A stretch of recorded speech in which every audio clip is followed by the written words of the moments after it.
In the summer of 2001, on the legendary slopes of Alpe d'Huez, Lance Armstrong did something that defied the laws of human physiology. He looked at his greatest rival, Jan Ullrich, gave a cold, haunting wink to the camera, and accelerated. Most elite athletes at that altitude are fighting for oxygen.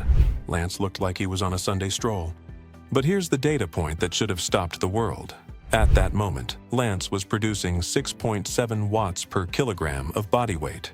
To put that in perspective, modern science suggests that any human pushing past 6.2 watts for an extended climb is either a genetic miracle or a walking laboratory. Lance wasn't just beating the competition, he was breaking the math of the human body. This is the story of how a $500 million empire was built on a needle, a blood bag, and the most successful lie in history, the biohacker's blueprint. Lance Armstrong didn't just take drugs. That's a primitive way to look at it.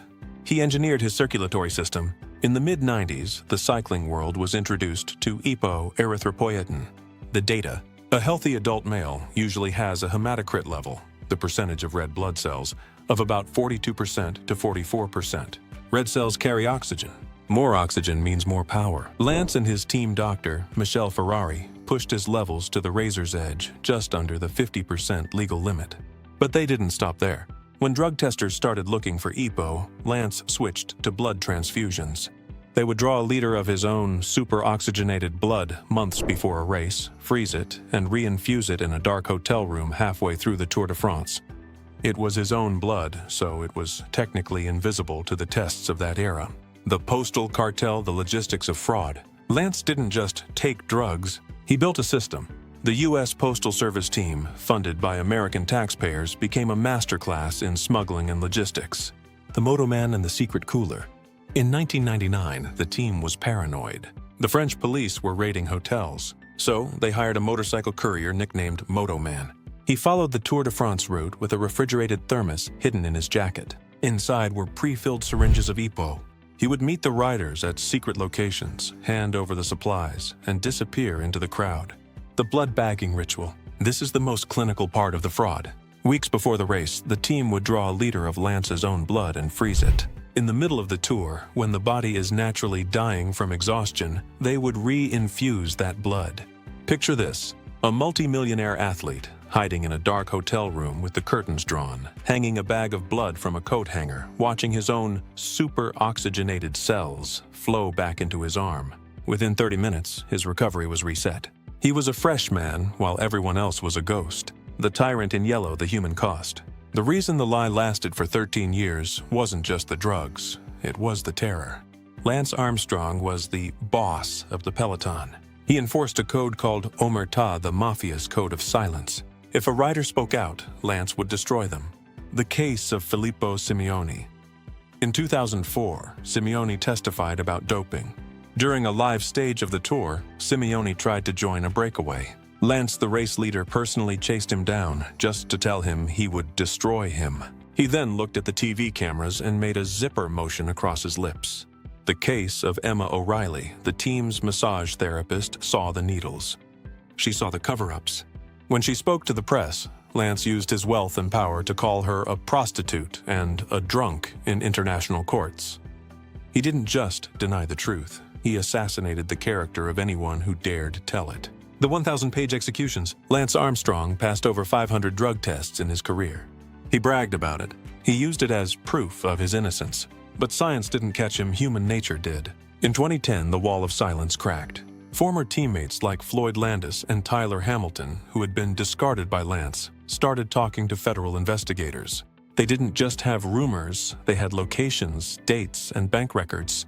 The USADA report. In 2012, the U.S. Anti-Doping Agency released a 1,000-page document. It featured testimony from 26 people, including 11 former teammates. It described the doping program as the most sophisticated, professionalized, and successful doping program that sport has ever seen.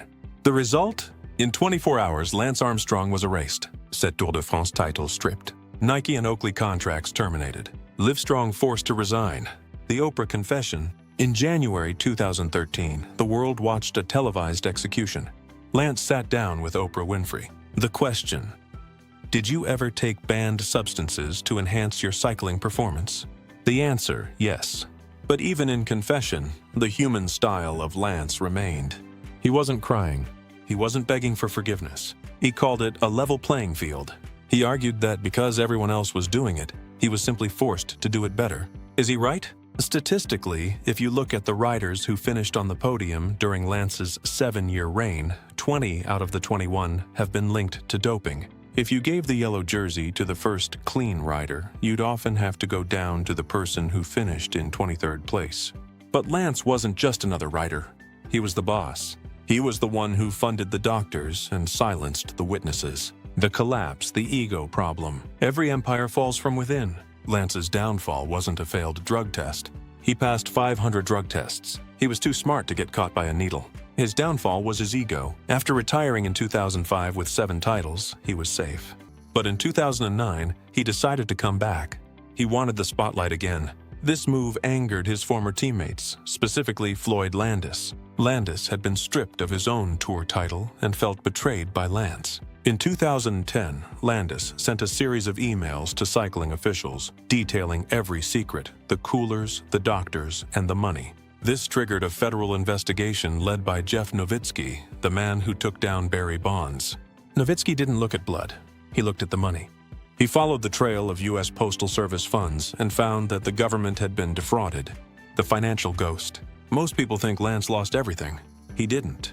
While he lost over $75 million in sponsorships and legal settlements, an early $100,000 investment in a then unknown startup called Uber saved his life. That investment eventually turned into millions, allowing him to maintain his lifestyle while being a pariah in the world of sports. But the data that matters most is this. The Live Strong Foundation rose over $500 million for cancer research.